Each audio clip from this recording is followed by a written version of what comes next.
बिस्मिल्लाहिर्रहमानिर्रहीम। अस्सलाम वालेकुम स्टूडेंट, उम्मीद है आप सब खैरियत से होंगे।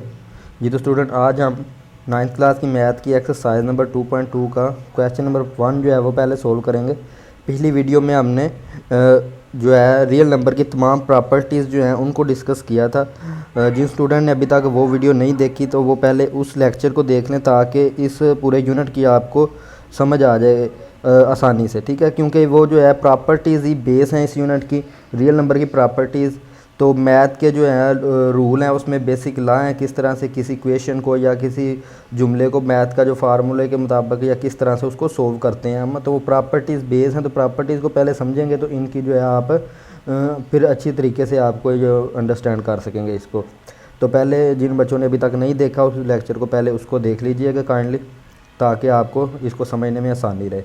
तो क्वेश्चन नंबर 1 आपके सामने। अब क्वेश्चन नंबर 1 में कहा यह जा रहा है कि identify the property used in the following, यानी कि मंदरजा झैल में कौन सी खासियत या रियल नंबर की कौन सी प्रॉपर्टी इस्तेमाल हुई है उसकी शनाख्त करें और बताएं, यानी कि कौन सी प्रॉपर्टी इस्तेमाल हुई है।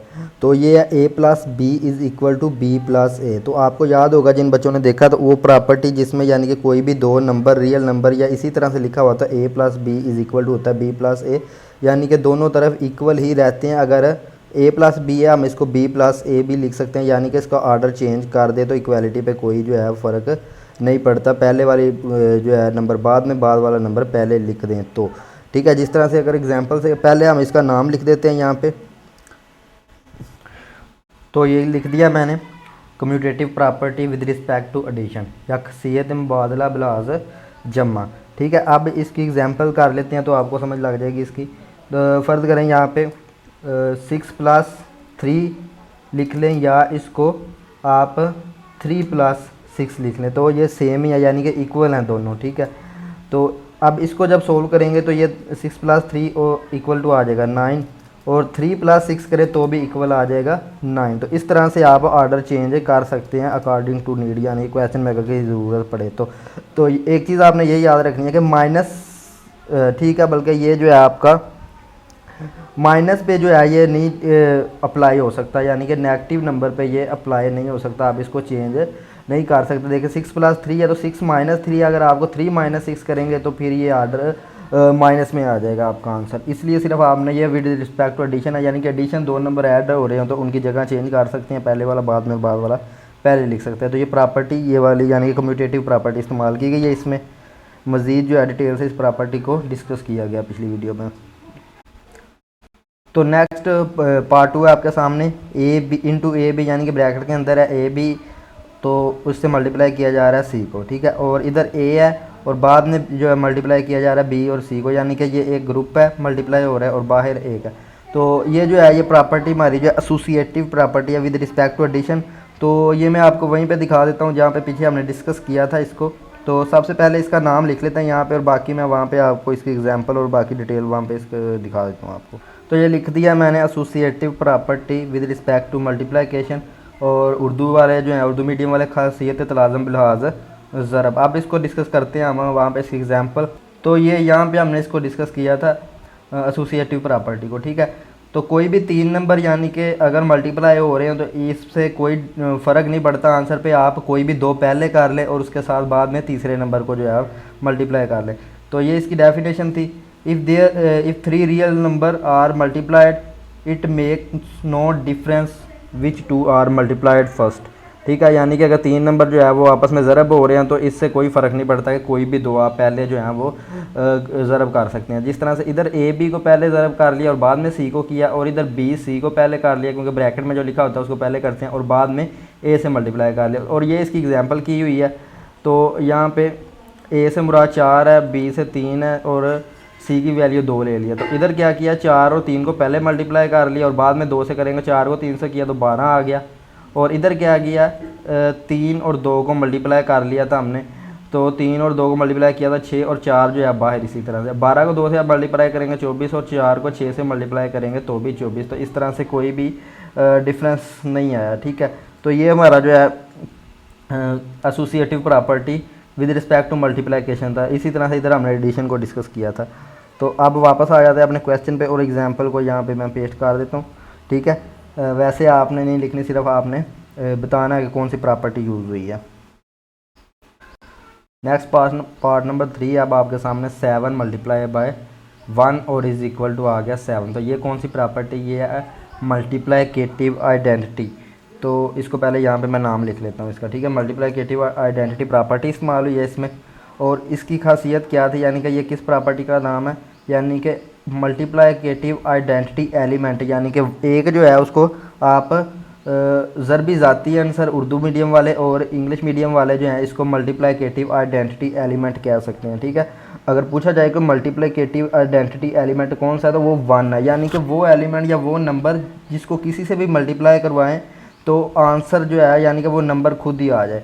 तो 7 को अगर 1 से मल्टीप्लाई करवाएंगे 7, इस तरह से किसी भी नंबर को आप 1 से मल्टीप्लाई करवाते हैं तो वो 1 ही सॉरी 1 नहीं, वही नंबर वापस आंसर में आ जाता है। 1 से मल्टीप्लाई करने से कोई जो है डिफरेंस नहीं आता। तो ये थी यहाँ पे, यानी कि any number multiplied to the multiplicative identity element, यानी कि किसी भी नंबर को मल्टीप्लिकेटिव आइडेंटिटी एलिमेंट से मल्टीप्लाई करवाएं जो कि 1 है, ठीक है। 1 से इसका मतलब मल्टीप्लाई कर विल रिमेन अनचेंज, तो वो अनचेंज रहता है, उसमें कोई फ़र्क नहीं पड़ता। किसी भी नंबर को आप 1 से मल्टीप्लाई करवाएंगे तो कोई फ़र्क नहीं पड़ेगा, वो नंबर वैसे का वैसे ही रहेगा।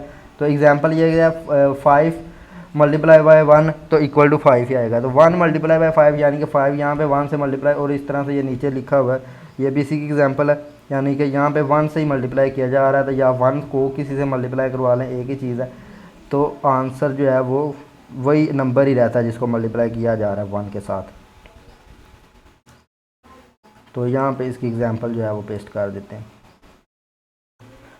तो अब पार्ट नंबर 4 है आपके सामने स्क्रीन पे।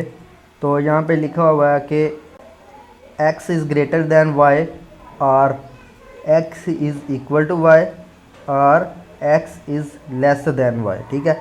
तो अब यानी कि 3 यहाँ पे रियल नंबर 2 ही हैं और उनके दरमियान यानी कि उन 2 नंबर के दरमियान 3 कंडीशन है। पहले में x बड़ा है, दूसरे में x और y दोनों बराबर हैं, और तीसरे में x छोटा है, ठीक है। तो इस प्रॉपर्टी में यानी कि कोई भी 2 नंबर हों तो उनके दरमियान अगर इक्वालिटी और इनइक्वालिटी और इस तरह से देखना हो तो सिर्फ 3 कंडीशन हो सकते हैं, या तो एक नंबर दोनों बराबर हो सकते हैं, या एक बड़ा और दूसरा छोटा हो सकता है, या दूसरा छोटा और जो है पहला बड़ा हो सकता है। तो इस कंडीशन को हमने नाम दिया था वहाँ पे जो पढ़ा था ट्राइकोटोमी प्रॉपर्टी, ठीक है। तो इसको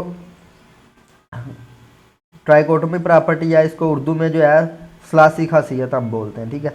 तो इस तरह से, और इसको अगर एग्जांपल से करें यानी कि यहाँ पे कर लेते हैं एग्जांपल से किस तरह से। तो वैसे तो इसको एग्जांपल से इतना यानी कि वो ये मुश्किल क्वेश्चन नहीं है। अगर इस तरह से यानी कि सेम इसी तरह से प्रॉपर्टी जो है आपने डिस्कस की थी वहाँ पे था कि ये 3 कंडीशन शो की गई थी, यानी कि अगर हम 2 नंबर ले लें रियल नंबर कोई भी, तो यहाँ पे 5 और 5 ले लें तो 5 इक्वल होगा 5 के, ठीक है। और अगर मैं यहाँ पे 4 और 5 ले लेता हूँ तो इनके दरमियान में कौन सी कंडीशन होगी, तो यहाँ पे 4 जो है वो लेस देन है 5 से, यानी कि छोटा है। तो इसके लिए हम ये वाला सिंबल यूज़ करते हैं, यानी कि ये जो नोक होती है एरो साइन का, ये छोटे की तरफ हमेशा होता है, ठीक है, और बड़े की तरफ से ये ओपन होता है, ये आपने याद रखना। तो अगर मैं यहाँ पे फिर से 5 और 4 लिख लेता हूँ इस तरह से, 5 और 4, पहले 4 और 5 था, अब 5 और 4। तो अब देखना हो कौन सा बड़ा और कौन सा छोटा है, तो अब 5 बड़ा और 4 छोटा, तो यानी कि ये इस साइड को हम कर देंगे इसको, ठीक है।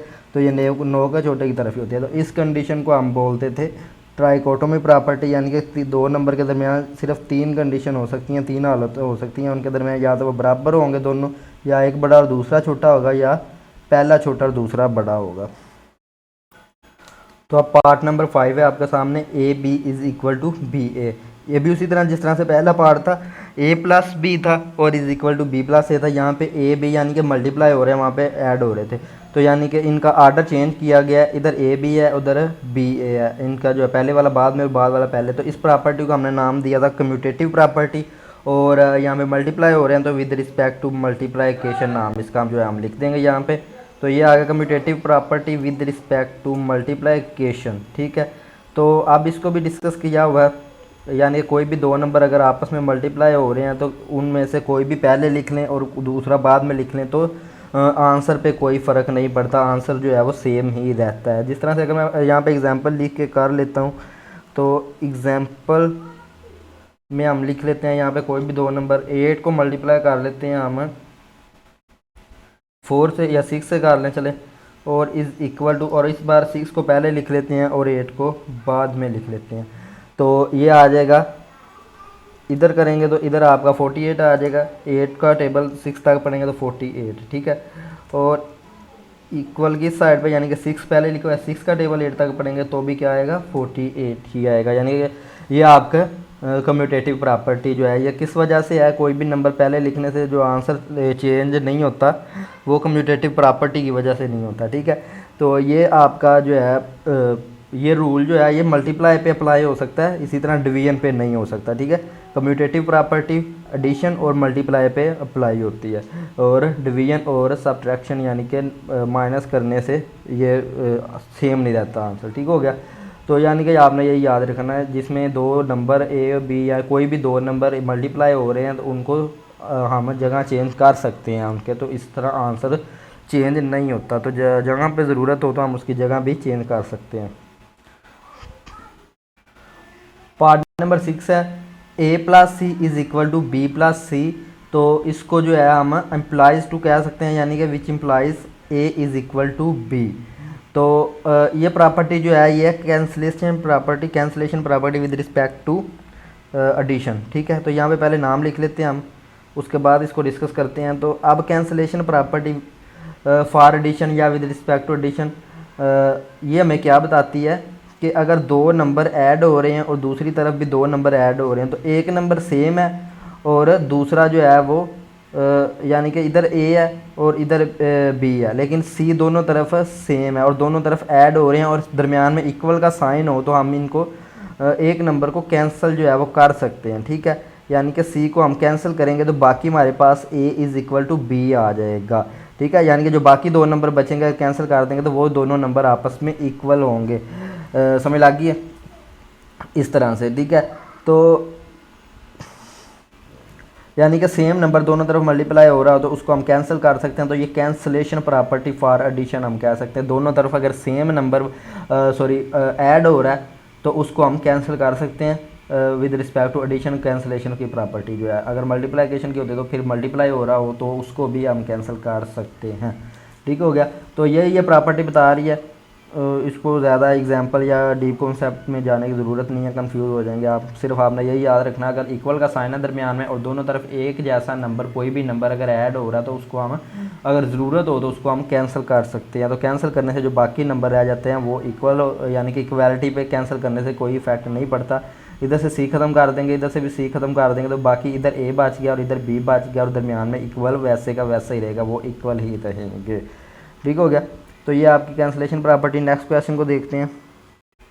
नेक्स्ट पार्ट नंबर 7 है आपके सामने, 5 प्लस -5 इज़ इक्वल टू 0। तो इसमें जो प्रॉपर्टी यूज़ हुई है वो है एडिटिव इन्वर्स प्रॉपर्टी, ठीक है। यानी कि एडिटिव इन्वर्स, ये नाम लिख लिया। एडिटिव इन्वर्स से मुराद यानी कि कोई नंबर उसमें ऐड हमने करना है उसी नंबर को, लेकिन ऑपोजिट साइन के साथ, यानी कि उसके उलट के साथ हमने उसको ऐड करना है। अगर ये प्लस का 5 है तो इसमें हमने ऐड किया माइनस का 5, तो आंसर जो है 0 आता है। हमेशा एडिटिव इन्वर्स प्रॉपर्टी का आंसर 0 होता है जिस भी क्वेश्चन में एडिटिव इन्वर्स की प्रॉपर्टी, क्योंकि एडिटिव इन्वर्स यानी कि एक ही नंबर ऐड किया जा रहा है लेकिन अपोजिट साइन के साथ। अगर मैं यहाँ पे लिख दूँ -6 और उसमें आप देखें -6 का जो है एडिटिव इन्वर्स क्या होगा, इसका होगा प्लस का 6 होगा, ठीक है। तो इसको ऐड करेंगे तो हमारे पास आंसर आएगा 0। अगर इसी तरह से मैं यहाँ पे लिख दूँ 6 या यहाँ पे 9 कर लेते हैं और इसमें प्लस करना है, तो प्लस का यानी कि इसमें ऐड किसको करना है, इसके एडिटिव इन्वर्स को। तो इसका एडिटिव इन्वर्स 9 का एडिटिव इन्वर्स क्या होगा, -9, ठीक हो गया। अब जब इसको सोल्व करेंगे हम तो 9 और ब्रैकेट को जब ओपन करेंगे तो प्लस माइनस माइनस और ये हो जाएगा 9, ठीक हो गया। यानी कि दो नंबर है और अपोजिट साइन के साथ है, एक तरफ प्लस का 9 है और दूसरी तरफ माइनस का, तो इनको जब सोल्व करेंगे तो आपका आंसर हमेशा 0 ही आएगा एडिटिव इन्वर्स में। तो ये प्रॉपर्टी हमें ये बताती है और इसी प्रॉपर्टी को एडिटिव इन्वर्स कहते हैं। इसी प्रॉपर्टी की वजह से आंसर जो है वो 0 आता है अगर किसी भी नंबर के में उसका एडिटिव इन्वर्स ऐड करेंगे, ठीक है। तो ये हो गया आपका। अब पार्ट नंबर 8 है जी, 7 multiply by 1/7 is equal to 1। तो इसमें जो प्रॉपर्टी इस्तेमाल हुई है वो ये वो एडिटिव इन्वर्स था, तो ये मल्टीप्लाइकेटिव इन्वर्स है, ठीक हो गया। मल्टीप्लाइकेटिव इन्वर्स यानी कि मल्टीप्लाई किया जाता है इसमें, और किसके साथ? मल्टीप्लाइकेटिव इन्वर्स के साथ ही, जिस नंबर को मिलेगा। तो 7 का मल्टीप्लाइकेटिव इन्वर्स या रेसिप्रोकल कह लें, उसका रेसिप्रोकल क्या होगा? 1/7 होगा। तो इन दोनों को मल्टीप्लाई करवाएंगे तो आंसर 1 ही आता है। तो हमेशा जब भी किसी नंबर को उसके मल्टीप्लाइकेटिव इन्वर्स के साथ हम मल्टीप्लाई करवाते हैं या उसके रेसिप्रोकल के साथ मल्टीप्लाई करवाते हैं तो आंसर 1 ही आता है। जिस तरह मल्टीप्लाइकेटिव आइडेंटिटी एलिमेंट जो है आंसर आता है, मल्टीप्लाइकेटिव आइडेंटिटी एलिमेंट 1 है। तो पिछला हमने किया था एडिटिव इन्वर्स वाली प्रॉपर्टी, तो उसका एडिटिव एलिमेंट जो होता है, एडिटिव आइडेंटिटी एलिमेंट 0 होता है, तो वही आंसर आता है। ठीक हो गया। तो यानी कि कोई भी नंबर है तो मल्टीप्लाइकेटिव इन्वर्स का क्या होता है? उसी नंबर का रेसिप्रोकल, यानी कि उसका जो है उल्ट कर दिया जाता है उसको फ्रैक्शन में।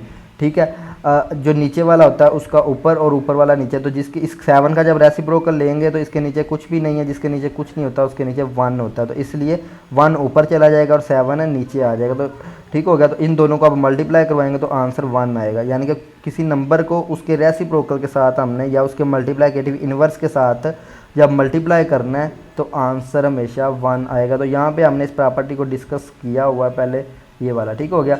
तो ये प्रॉपर्टी थी हमारी मल्टीप्लाइकेटिव इन्वर्स, जब इसको डिस्कस किया था तो ये था, यानी कि 5 को मल्टीप्लाई किया था 1/5 या 1/5 को अगर आप मल्टीप्लाई करवा लें 5 के साथ, यानी कि 1/5 एक नंबर है और इसको मल्टीप्लाई करवाना है इसके मल्टीप्लाइकेटिव इन्वर्स। तो 1/5 का मल्टीप्लाइकेटिव इन्वर्स क्या होगा? 5, क्योंकि 1 नीचे आ जाएगा, 5 ऊपर चला जाएगा, तो 1 को नीचे लिखते नहीं है। इसी तरह से इसको हमने किया था 3/4 को मल्टीप्लाई किया था उसके मल्टीप्लाइकेटिव इन्वर्स के साथ। उसका मल्टीप्लाइकेटिव इन्वर्स जो होता है वो होता है 3/4 है, तो 4/3 हो जाएगा। और जब मल्टीप्लाई करवाएंगे तो ये इससे कैंसिल हो जाएगा, ये इससे कैंसिल हो जाएगा और आंसर हमेशा की तरह 1 नहीं आएगा। तो इस प्रॉपर्टी को हम मल्टीप्लाइकेटिव इन्वर्स प्रॉपर्टी जो है वो कहते हैं। ठीक हो गया जी। नेक्स्ट आपका लास्ट पार्ट है इस क्वेश्चन का, A is greater than B, तो which implies that A C is greater than B C, और सी जो है वो ग्रेटर दैन है 0 से। ठीक है। तो यानी कि ये प्रॉपर्टी जो है मल्टीप्लाइकेटिव प्रॉपर्टी ऑफ, यानी कि इनइक्वालिटी की मल्टीप्लाइकेटिव प्रॉपर्टी है ज़रबी खासियत। इसमें क्या है, ये 2 नंबर हैं, एक बड़ा है और एक छोटा है। ए जो है वो बी से बड़ा है, यानी कि 2 नंबर अगर उनके दरमियान रिलेशन ये हो कि एक बड़ा और दूसरा छोटा हो, तो दोनों तरफ अगर हम सेम नंबर मल्टीप्लाई करवा दें तो भी जो कंडीशन पे कोई फ़र्क नहीं पड़ता, जो बड़ा है वो बड़ा रहेगा, जो छोटा छोटा रहेगा। लेकिन एक चीज़ आपने ये याद रखनी है, जिस नंबर को हम मल्टीप्लाई करवा रहे हैं वो 0 से बड़ा हो, यानी कि ना तो वो 0 हो ना ही नेगेटिव में हो, सिर्फ पॉजिटिव नंबर हो। तो पॉजिटिव हो, नेगेटिव ना हो, फ्रैक्शन भी हो तो पॉजिटिव हो। तो यानी कि जब हम इसको करवाएंगे मल्टीप्लाई तो 0 से बड़ा जो है नंबर उससे हम मल्टीप्लाई करवाएंगे तो ये सेम ही रहेगा। यानी कि अब ए और बी है, इधर मल्टीप्लाई करवा देंगे, सेम नंबर मल्टीप्लाई करवा रहे हैं दोनों तरफ, तो उसका जो है आंसर भी सेम ही रहेगा। एग्जांपल से इसको कर लेते हैं हम, पहले भी इसको प्रॉपर्टी में डिस्कस किया हुआ है। ठीक है जी। तो एग्जांपल से यहाँ पे करते हैं, अगर एक नंबर मैं ले लेता हूँ 5, ठीक है, और ये जो है ग्रेटर दैन है, ठीक है, लेसर दैन भी हो सकता है, ग्रेटर दैन भी हो सकता है, लेकिन जो रिलेशन है वही रहेगा। अगर लेसर दैन है तो लेसर दैन ही बाद में भी रहेगा, और ग्रेटर दैन है तो ग्रेटर। इधर मैं लिख देता हूँ 2, ठीक हो गया। अब इसके दोनों तरफ मैं मल्टीप्लाई करवा देता हूँ, 5 के साथ भी 3 को मल्टीप्लाई करवा देता हूँ, और इस तरफ जो है मैं 2 के साथ भी 3 को मल्टीप्लाई करवा देता हूँ। ठीक हो गया। अब दरमियान में क्या चीज़ है जी, दरमियान में ये वाली साइड जो है ये ग्रेटर दैन है, तो ये इसी तरह से रहेगी, क्यों? क्योंकि सेम नंबर को हमने मल्टीप्लाई करवाया बिल्कुल बैलेंस की तरह, यानी कि तराजू की तरह कह लें। दोनों तरफ अगर एक जितना वज़न दोबारा से हम रख देंगे तो जिधर पहले ज़्यादा था उधर ज़्यादा ही रहेगा, जिधर कम था उधर। देखें अगर तराजू में एक तरफ 3 किलो वज़न है और एक तरफ 2 किलो है, तो आप दोनों साइड में 1-1 किलो मज़ीद रख दें तो क्या होगा, जिस तरफ पहले भी कम था उधर अभी भी कम है, जिस तरफ पहले भी ज़्यादा था उधर भी ज़्यादा है, क्योंकि हमने बराबर नंबर का इजाफा किया, बराबर वज़न का इजाफा किया। यानी कि जिधर 2 था उधर 3 हो गया, जिधर 3 था उधर 4 हो गया, तो वो दोनों तरफ से 1-1 बढ़ गया। इसी तरह से ये भी इसी तरह सेम नंबर आप मल्टीप्लाई करवा रहे हैं, तो 5 को 3 से मल्टीप्लाई करवाएंगे तो ये इधर 15 आ जाएगा और इधर जो है आपका 6 आ जाएगा। ठीक है। तो इससे क्या हुआ, ये साइन जो है इस पर कोई वो नहीं हुआ। ठीक है। लेकिन अगर हम इसका मल्टीप्लाई करवाते, खैर हम इसी प्रॉपर्टी की बात कर रहे हैं तो इस क्वेश्चन में इसी प्रॉपर्टीज़ की जो है ये बता दिया।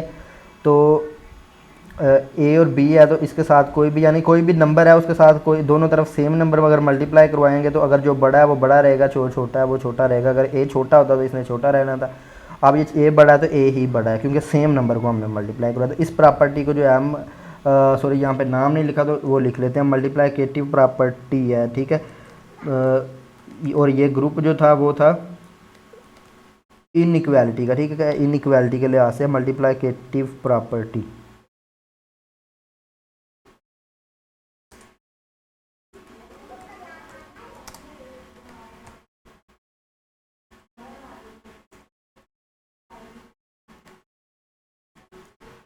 ठीक हो गया, तो ये आपका क्वेश्चन कंप्लीट हो गया। उसके बाद दूसरा क्वेश्चन जो है वो ये है, इसको हम नेक्स्ट वीडियो में सोल्व करेंगे, ठीक है। तो इसमें भी बेसिकली प्रॉपर्टीज़ ही बतानी है। तो पहले आप इस क्वेश्चन को जो है अच्छे तरीके से, ये जो क्वेश्चन नंबर 1 है 2.2 का, इसको अच्छे तरीके से समझिएगा, एक बार खुद से सोल्व कीजिएगा। या इनको सोल्व क्या करना, आपने सिर्फ देखना है और आपके जहन में आना चाहिए कि कौन सी प्रॉपर्टी इस्तेमाल हुई है और किस वजह से हुई है, या जो प्रॉपर्टी हम इस्तेमाल कर रहे हैं, या जो प्रॉपर्टी इसमें इस्तेमाल हुई है उसके हिंट्स आपने याद रखना है उसका, यानी कि आपके जहन में आना चाहिए कि ये प्रॉपर्टी में, इस प्रॉपर्टी में क्या बताया जाता है और इस वजह से ये प्रॉपर्टी यूज़ हुई है। तो सबसे पहले आपने प्रॉपर्टीज़ जो मैंने पिछली वीडियो में आपको लेक्चर है प्रॉपर्टीज़ का, उसको आपने अच्छे तरीके से समझ लेना ताकि फिर इन क्वेश्चन की आपको, और नेक्स्ट जो है क्वेश्चन सोल्व करने वाले क्वेश्चन आएंगे अगली एक्सरसाइज में, उसमें ये प्रॉपर्टीज़ यूज़ होंगी। तो उससे पहले आप इन प्रॉपर्टीज़ की जो है प्रैक्टिस अच्छे तरीके से कर ली। हर प्रॉपर्टी आपको याद होनी चाहिए, बार बार रिवाइज़ कीजिए, ज़ुबानी रिवाइज़ कीजिए ओरल, तो इंशाल्लाह फिर आपका ये चैप्टर बिल्कुल आसान हो जाएगा। मिलते हैं मैं नेक्स्ट वीडियो में, तब तक अपना ख्याल रखिए। अल्लाह हाफ़िज़।